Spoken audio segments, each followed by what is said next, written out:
This is the story of how a little-known boxer went on to define Sylvester Stallone's Hollywood career. Clement Stone used to hand out lapel pins which said, "Do it now." When you've inspired impulse to take action, do it now. Ray Kroc, McDonald's founder, said, "There are 3 keys to success. Bring at the right place at the right time. Knowing you're there, but actually taking action." On the 24th of March, 1975, Chuck Wepner, a relatively unknown 30-1 underdog in boxing, did what no one else could do. He went 15 rounds with the world heavyweight champion Muhammad Ali. In the 9th round, he reached Ali's chin with a right hand, knocking the champion to the ground, shocking both Ali and the fans watching the fight. Wepner was only seconds away from being the world champion, heavyweight champion. However, Ali recovered went on to win the 15-round bout. Good morning, Linda.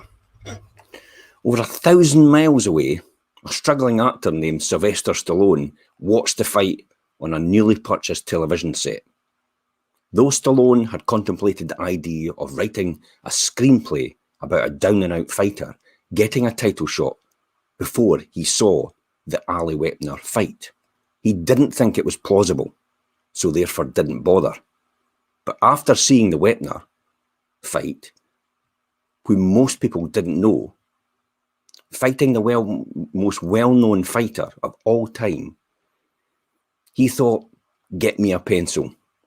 He began to write that night, and 3 days later he completed the script for Rocky, which went on to win 3 Oscars, including one for Best Picture, thus launching Stallone's multi-million-dollar movie career. Imagination means nothing without actually doing it. That's a quote from Charlie Chaplin. So give me a break. Story of a man who goes over to a church and prays, "God, I need a break. I need to win the state lottery. I'm counting on you, God."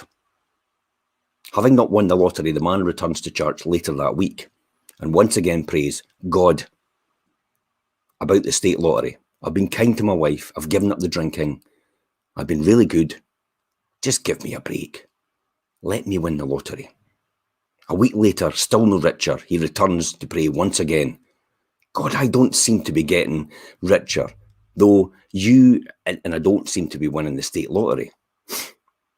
I've been positive self-talk, saying affirmations and visualizing the money every single day, God. Give me a break. Let me win the lottery." Suddenly, the heavens open up.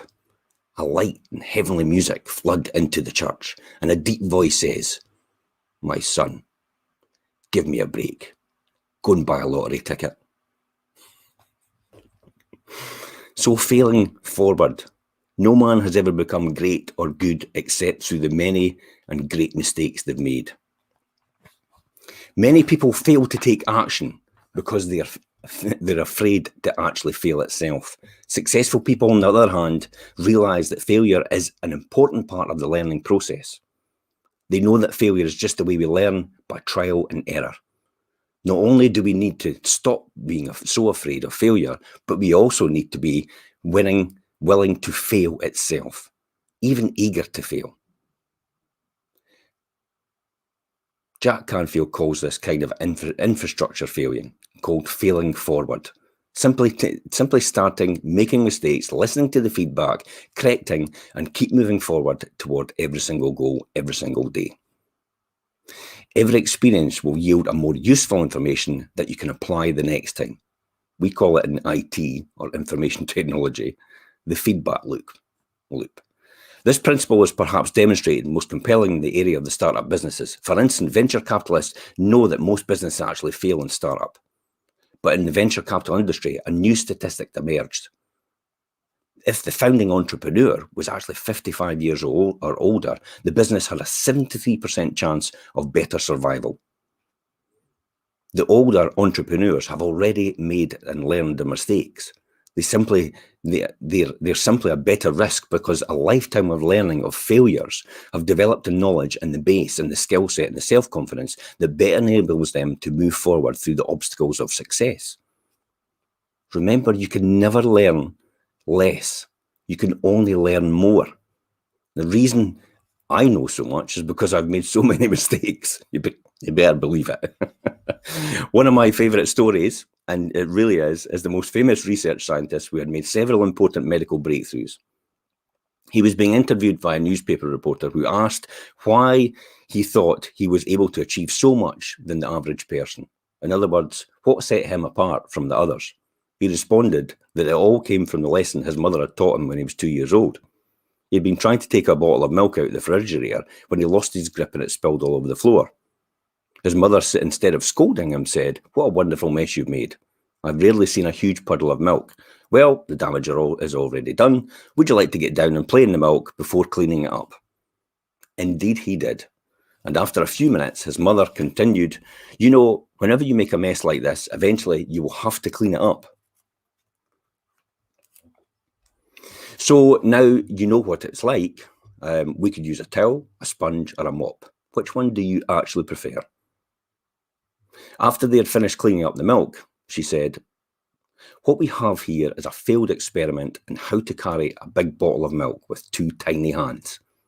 Let's go out the backyard, fill a bottle with water, and see if you can discover the way to carry it without dropping it." And they did.